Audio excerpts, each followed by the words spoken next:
ওয়াকফ হলো একটি ইসলামী রীতি, যার অন্তর্গত একজন ব্যক্তি তার সম্পত্তি ধার্মিক, সামাজিক বা দাতব্য উদ্দেশ্যে দান করেন। এই সম্পত্তি তখন ওয়াকফ বোর্ডের অধীনে হয়ে যায়।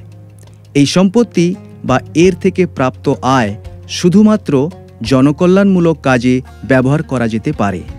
ওয়াকফ আইনে সময়ে সময়ে সংশোধনী এবং নতুন আইন করা হয়েছে, কিন্তু ওয়াকফ সম্পত্তির সঠিক ব্যবস্থাপনা এখনও একটি সমস্যা হয়ে রয়েছে, কারণ এর সুবিধা সাধারণ মুসলমান, দরিদ্র মুসলমান আর মহিলারা গ্রহণ করতে পারছেন না। ওয়াকফের সমস্যাগুলোর দিকে আমরা যদি তাকাই, তাহলে বোর্ডগুলিতে অব্যবস্থাপনা আর অনিয়ম একটি বড় সমস্যা। দ্বিতীয় সমস্যা হল পারদর্শিতার অভাব। ওয়াকফ বোর্ডগুলির বিরুদ্ধে অভিযোগ রয়েছে যে তারা সম্পত্তির সঠিক হিসাব নিকাশ রাখে না, সময়মতো অডিট করা হয় না, যে উদ্দেশ্যে ওয়াকফ তৈরি করা হয়েছিল তা পূরণ হচ্ছে না। স্কুল, হাসপাতাল আর সামুদায়িক কল্যাণ যোজনার পরিবর্তে ওয়াকফ সম্পত্তিগুলি প্রায়ই নানা বিবাদ আর রাজনীতির শিকার হয়ে যায়। এছাড়াও ওয়াকফ বোর্ডে মহিলা ও অনগ্রসর শ্রেণীর অংশগ্রহণ নগণ্য।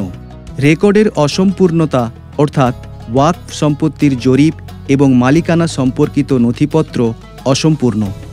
দীর্ঘদিন ধরে বিচারাধীন মামলা, প্রায় ৩১,৯৯৯টি মামলা বিচারাধীন, যার মধ্যে ১৬,১৪০টি মামলা দখল সংক্রান্ত।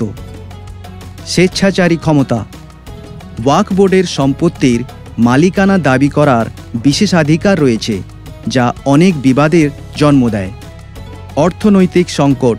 ওয়াকফ সম্পত্তির আয় বছরের পর বছর ক্রমাগত কমছে। এই ত্রুটিগুলির পরিপ্রেক্ষিতে ওয়াকফ আইন সংশোধন করার প্রয়োজন ছিল। সরকার এই প্রয়োজন বুঝতে পেরেছে এবং প্রয়োজনীয় সংশোধনী আনার সিদ্ধান্ত নিয়েছে।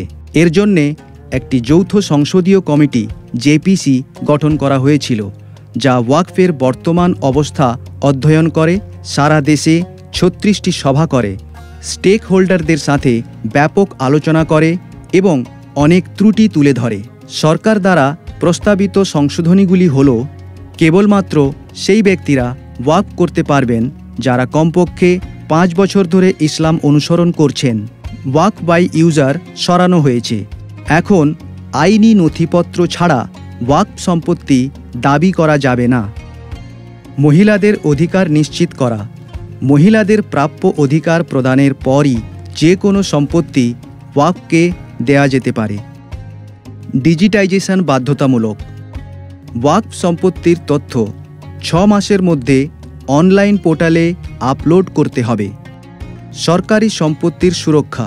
সরকারি জমি ওয়াকফ হিসেবে ঘোষণা করার আগে ঊর্ধ্বতন কর্মকর্তাদের দ্বারা তদন্তের প্রয়োজন হবে। ওয়াকফ বোর্ডের পুনর্গঠন।